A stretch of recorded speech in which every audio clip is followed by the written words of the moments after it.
By the winter of 1547, King Henry VIII, bloated and riddled with disease, was no longer the roaring lion of his prime. But even as his body decayed from the inside out, his presence remained terrifying. The court whispered behind velvet curtains, "The lion is dying." But no one dared finish the thought, because his claws were still sharp. What unfolded in those final days, inside the candlelit chambers of Whitehall Palace, was more than death. It was a grotesque unraveling of a man once worshipped like a god. Henry had dazzled Europe, a striking, athletic prince, brilliant, charming, virile, a golden icon of the Renaissance. But something twisted that golden boy into the monstrous tyrant who would die gasping for air, too heavy to move and too haunted to rest. The answer isn't found only in his 6 wives or the 2 he beheaded, but in a series of medical horrors that consumed his body and broke his mind. By January 1547, Henry's transformation was near total. His legs, mangled by years of ulcers, oozed with such foul stench, courtiers gagged behind embroidered sleeves. He was grotesquely obese, his once regal frame swollen to nearly 400 pounds. His face, once considered handsome, had become a sunken, yellowed mask of what he used to be. The king could no longer walk unaided. Crude mechanical contraptions were built just to move his bloated corpse from bed to throne. Royal physicians had long given up hope. Bloodletting, poultices, prayers. Nothing could slow the storm inside him. Modern historians now believe Henry suffered from type 2 diabetes, severe gout, and possibly osteomyelitis, a brutal bone infection that may explain the constant agony that ravaged his legs. But it was his mind, not just his body, that began to rot. His notorious temper spiraled into psychotic rages. Periods of dead-eyed silence broke into violent outbursts. The man who once ruled with confidence now raved in paranoia, clutching at a world he could no longer control. Though Henry's 3rd wife, Jane Seymour, had secured him the one thing he valued most, a male heir, the child, Prince Edward, was only 9. And already, shadowy forces gathered around the throne. The Catholic faction, led by the Duke of Norfolk, and the Protestant reformers, led by Edward Seymour, plotted and positioned themselves like vultures circling a dying beast. Henry saw it all. Even as his body failed, he signed execution orders with trembling hands, terrified of being betrayed by the very court that once feared him. But outside the king's chambers, England was told nothing. Official proclamations insisted the monarch remained hale and hearty. Inside Whitehall, the truth reeked of death. The royal bed was draped in black.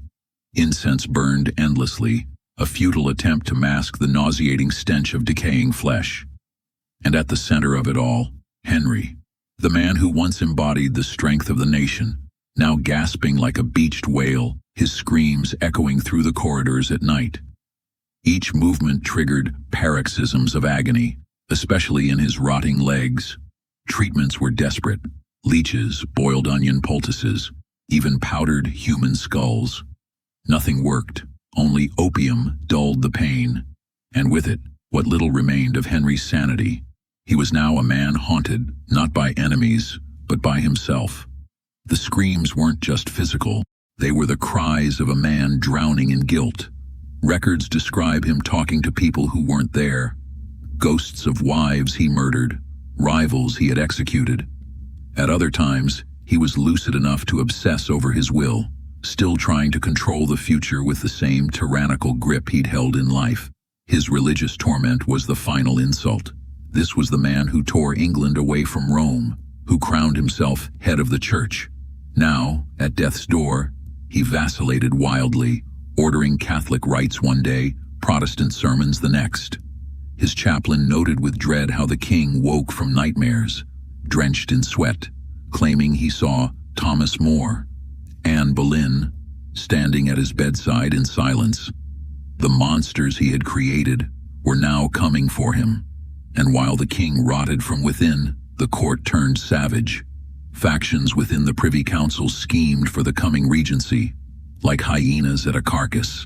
Even Thomas Howard, Duke of Norfolk, once one of the king's most cunning survivors, was sentenced to death in Henry's name. But fate intervened.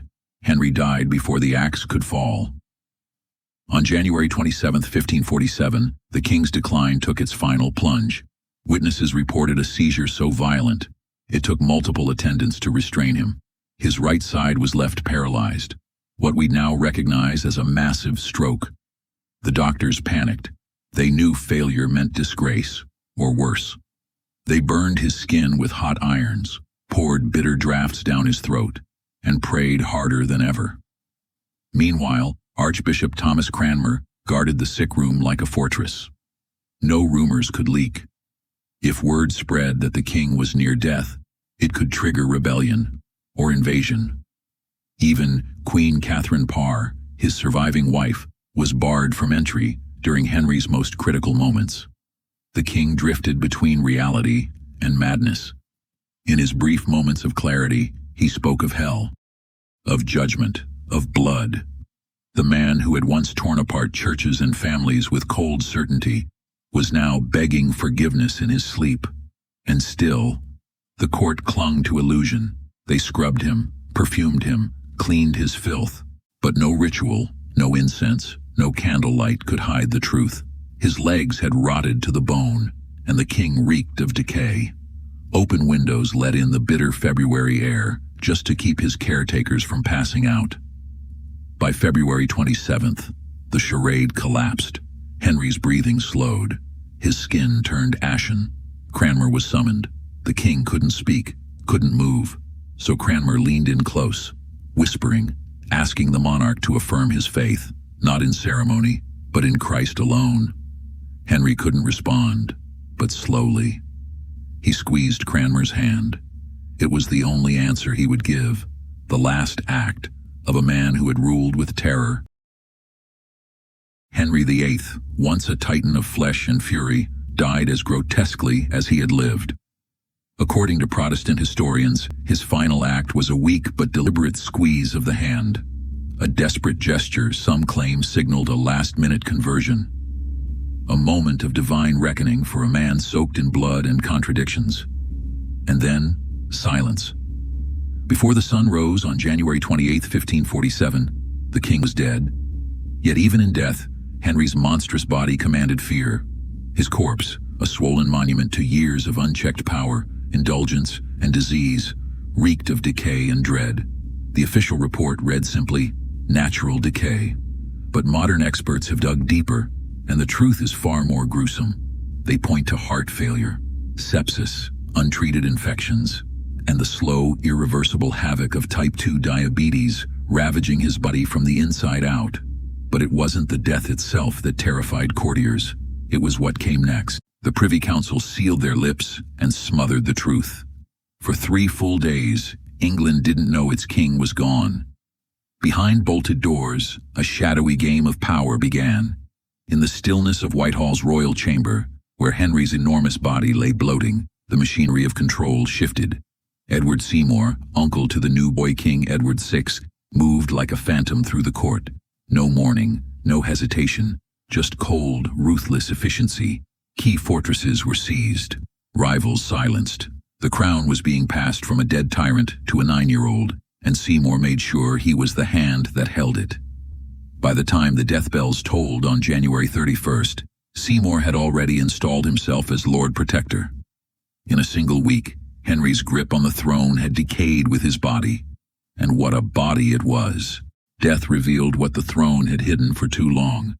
Court records describe how Henry's corpse rotted rapidly, the internal infection spreading even after breath had left him. Embalmers, trained to handle kings, were horrified. His liver was diseased, his heart swollen and deformed. Cavity after cavity was stuffed with herbs in a frantic attempt to delay the inevitable. But it wasn't enough. Henry's casket had to be custom-built, twice the width of a noble's coffin, to contain his bloated remains. And still, it failed. During the lying in state at Whitehall, the lead-lined coffin burst, gases forcing open the seams, leaking dark fluids onto the chapel floor. Dogs crept in, licked at the seepage, An image so macabre it was whispered behind trembling hands, a grotesque final insult to a king obsessed with grandeur. On February 16th, the grotesque parade began. A procession of black-draped horses dragged the massive coffin toward Windsor. Effigies depicted Henry not as the ruined figure now decomposing inside, but as the virile monarch he once pretended to be. Broad shoulders, thunderous glare, legs apart in defiance. He was laid to rest beside Jane Seymour, the wife who gave him a son, and the only one who died before he could turn on her. In death, Jane was spared the cruelty the others had endured. Yet the myth was already being rewritten. The Henry the public remembered was crafted by artists like Hans Holbein, chiseled, commanding, godlike, not the pus-leaking, fever-ridden tyrant rotting beneath Windsor's cold stones. That myth would outlive the man, carved into England's memory long after the worms had their feast. But Henry hadn't surrendered all control. His 30-page will detailed a succession plan from beyond the grave. Edward first, then Mary, then Elizabeth. And though a short-lived coup would briefly insert Lady Jane Grey, the line eventually followed his command, as if the dead king's hand still tugged at the strings of history. Yet power doesn't honor ghosts for long. Henry's idea of a balanced regency council, a committee of 16 to govern until Edward came of age, was shattered almost immediately. Edward Seymour outmaneuvered the others within days, crowning himself Lord Protector. The corpse was barely cold. Henry's reign was over, but his long shadow was just beginning to haunt England. Doctors and historians still dissect his final days like a cadaver. Some suspect syphilis, others say scurvy. The strongest theories? Type 2 diabetes, chronic osteomyelitis, incurable rot. His medical records read like horror stories. Live pigeons cut in half and slapped on wounds, potions laced with gold and pulverized gems. None of it worked. All of it reeked of desperation. And then, a glimpse into the man behind the monster. Among the royal jewels and war correspondence in his private chest, servants discovered strange items. A miniature portrait of Jane Seymour, a lock of Elizabeth of York's hair, his mother, a child's prayer book, handwritten, possibly belonging to young Elizabeth before Anne Boleyn lost her head. Was it guilt, nostalgia, or a dying man's final grasp at something pure? With Henry gone, the political ground trembled. Conservative Catholics who had survived Henry's brutal reforms found themselves purged. Edward Seymour pushed forward a Protestant revolution, one Henry had resisted. Within 2 years, the first English Book of Common Prayer emerged. The church was changing, faster, colder, more radical than Henry ever allowed. Both Protestants and Catholics now fought for Henry's ghost. Protestants claimed him for breaking from Rome, Catholics for defending transubstantiation. Both were right, and both were wrong.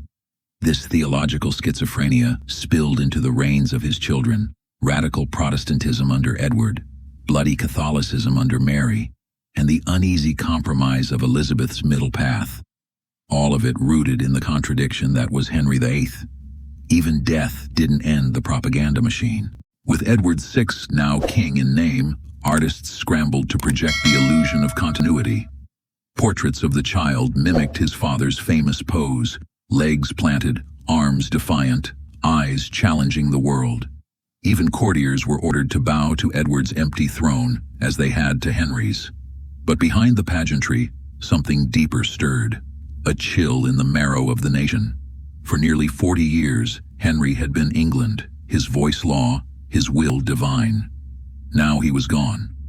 Parish records from early 1547 speak of fear, reports of prophetic dreams, strange omens in the sky, even alleged ghost sightings in remote villages. Superstition gripped the land.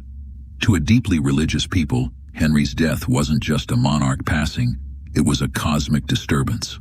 Abroad, reactions were mixed and chillingly calculated. France's King Francis II reportedly mourned his brother of England. Emperor Charles V, the nephew of Henry's discarded first wife, saw opportunity in the chaos. Pope Paul III, who had excommunicated Henry years earlier, offered a mass for his soul. Not out of mercy, but as a reminder, Rome still claimed his spirit. And what of the room where he died? His private chambers at Whitehall became a dead zone. Servants refused to enter. Rumors spread of cold spots, of strange sounds, of something left behind. Even young Edward VI, newly crowned and shivering beneath the weight of a crown too big for his head, refused to sleep in his father's bed. New chambers were ordered, the old ones sealed. The throne had passed, but the terror lingered. The psychological aftermath of Henry's death cast a long, chilling shadow over those who had witnessed his slow and agonizing decline. These weren't just bystanders. Many had spent their lives walking a razor's edge, trying to anticipate, then appease, the king's mercurial and often terrifying demands.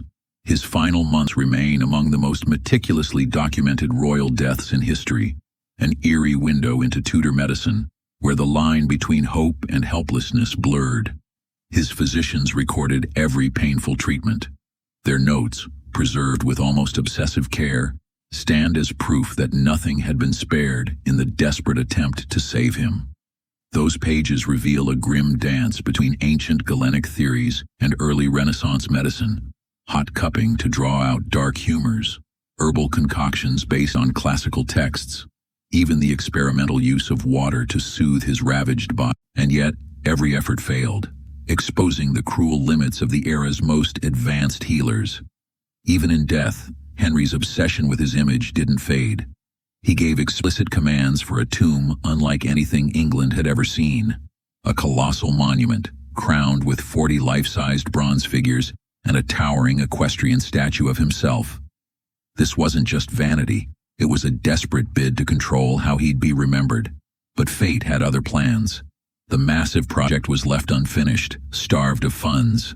The grand bronze statues, melted down during the English Civil War, a brutal irony that would have enraged the king in his grave.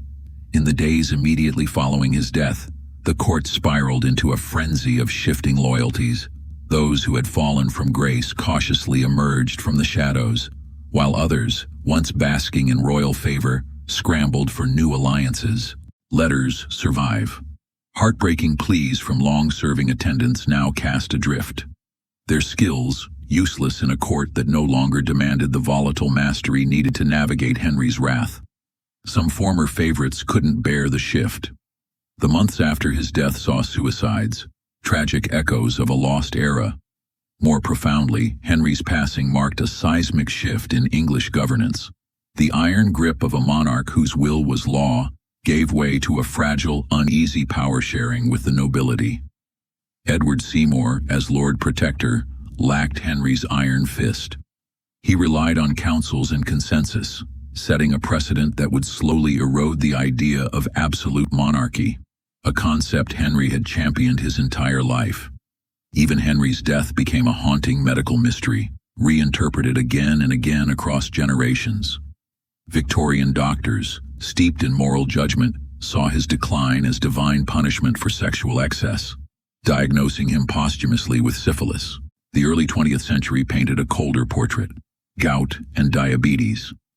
Today, historians suggest something far more complex: rare genetic conditions like Emlod syndrome, or the insidious damage from years of jousting injuries. What we now know as chronic traumatic encephalopathy may explain both his physical collapse and psychological unraveling. The disposal of Henry's belongings offers a chilling look at Tudor attitudes toward death, a strange blend of reverence and pragmatic finality. Objects he touched in his final days were treated like relics, even as Protestant doctrine officially rejected such veneration. His final nightclothes, stained and human, were burned under the watch of Archbishop Cranmer, a ritual both sanitary and spiritual. Meanwhile, his prized collection of astronomical instruments and maps was meticulously catalogued, some of it destined to educate young Edward. Henry's death plunged his wives and children into dangerous political waters. Catherine Parr, the widow, mourned publicly, but quickly married Thomas Seymour, a union they had hidden during Henry's lifetime. 9-year-old Edward took the throne, a boy king under the shadow of his Seymour uncles. His diary entry on his father's death is chilling in its distance. The emperor's ambassador was commanded to come home on the 4th of January upon the death of the king, my father, whose soul got pardon. A terse note, hinting at the emotional chasm between father and son. Henry's daughters had their own treacherous paths ahead. Mary, 31 and unwaveringly Catholic, recoiled from the Protestant reforms of Edward's reign. Elizabeth, just 13, moved through court like a shadow, haunted by her mother's execution and questions about her own legitimacy. Both would eventually claim the throne Henry had promised, but not without peril. Mary narrowly escaped execution during Wyatt's rebellion. Elizabeth, imprisoned in the Tower during her sister's rule. The year after Henry's death exposed how completely his will had ruled England.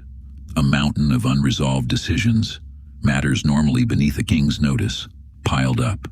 His court had been too terrified to act without his direct command. Edward's regency was forced to reinvent the government, birthing the bureaucratic systems that could function without a monarch's iron hand. It was a painful transition, but one that ultimately strengthened England's institutions. Henry's funeral became his final performance, a somber spectacle meant to reinforce royal power, even in death. Horses draped in black velvet, heralds with ceremonial weapons, and atop the coffin, his wax effigy in full regalia, concealing the decaying body beneath. The procession stretched from London to Windsor, letting thousands catch one final glimpse of Tudor majesty. As for the physicians who failed to save him, their fates were uncertain. Some found new patrons, others were shunned, marked forever by the king's demise.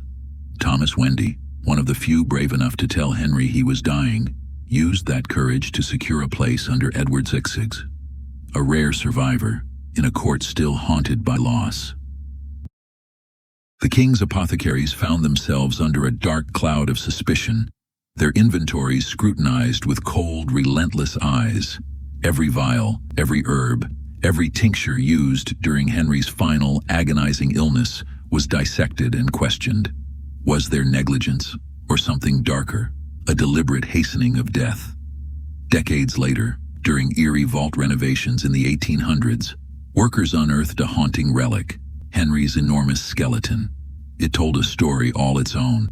The massive frame, estimated at nearly 400 pounds, bore the grotesque scars of torment. Legs ravaged by joint decay, swollen beyond reason, open wounds festering beneath the skin. Modern forensic science paints a chilling picture. A waist that swelled past 50 inches. Blood refuses to circulate. A body on the verge of deadly sepsis. The silent killer that crept in, unseen, to claim the king. But perhaps the most harrowing truth doesn't lie in the flesh. It lies in the bitter irony of power's limits. This was a monarch who bent England's religious order to his will, who sent queens and nobles to the scaffold without hesitation, who forged a navy that would one day dominate the seas. And yet, at the end, he was powerless. Court records describe Henry raging at his physicians, demanding that royal command alone restore his health. But no crown, no decree, could halt the relentless advance of disease. His death became a battlefield of religious interpretations. Protestant scribes clung to stories of last-minute clarity, the king embracing salvation at the end.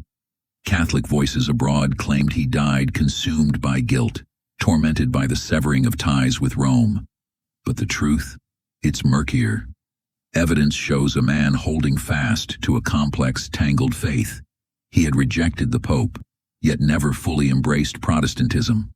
His beliefs, like his reign, were shaped not by doctrine, but by an unyielding desire to reshape the world in his own image. The fallout from Henry's death hit England's economy like a creeping plague. Royal coffers were empty, drained by years of war and unchecked spending.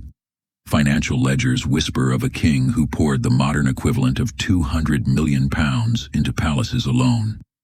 Faced with ruin, Edward Seymour, the new regent, was forced to accelerate the controversial sell-off of monastic lands. It was a seismic shift that tore into the heart of England, sparking unrest, inflation, and instability that would haunt his children's reigns. To many, Henry's rotting body wasn't just a tragedy, it was a symbol. In medieval thought, the king was the head of the body politic. Now, Tudor preachers drew chilling parallels. His festering wounds became a metaphor for the moral decay infecting the nation. Surviving sermons from 1547 speak of a realm in need of purification, just as the king's own body cried out for healing. Reformers seized this grotesque symbolism, using it to justify sweeping religious changes. Henry's final days stood at a strange crossroads in time, caught between the shadowy rituals of medieval kingship and the cold precision of early modern governance. His funeral rites echoed ancient traditions, soaked in anxiety over succession and divine order. But the meticulous medical records, the legal steel of his will, and the seamless transfer of power all spoke to a new world emerging. He was the last of the medieval autocrats and the architect of England's bureaucratic future. Yet what haunts the story of Henry VIII's death the most is not the spectacle or the politics. It's the raw human vulnerability. The king who ruled through fear and force ended his days no different from the humblest of his subjects, gripped by the same fragile mortality. Whispers tell of moments when terror seized his heart, when he realized he would soon stand before judgment, not as a monarch, but as a man. The Archbishop of Canterbury, offering last rites, is said to have whispered a chilling truth. Here you come to a place where no crown holds power, and no earthly title offers protection. And in that final shattering moment of loneliness and fear, perhaps England's most infamous king finally touched a truth he had never known in life: the ultimate equality of death, and a silent connection with those he ruled. Stripped bare of all majesty,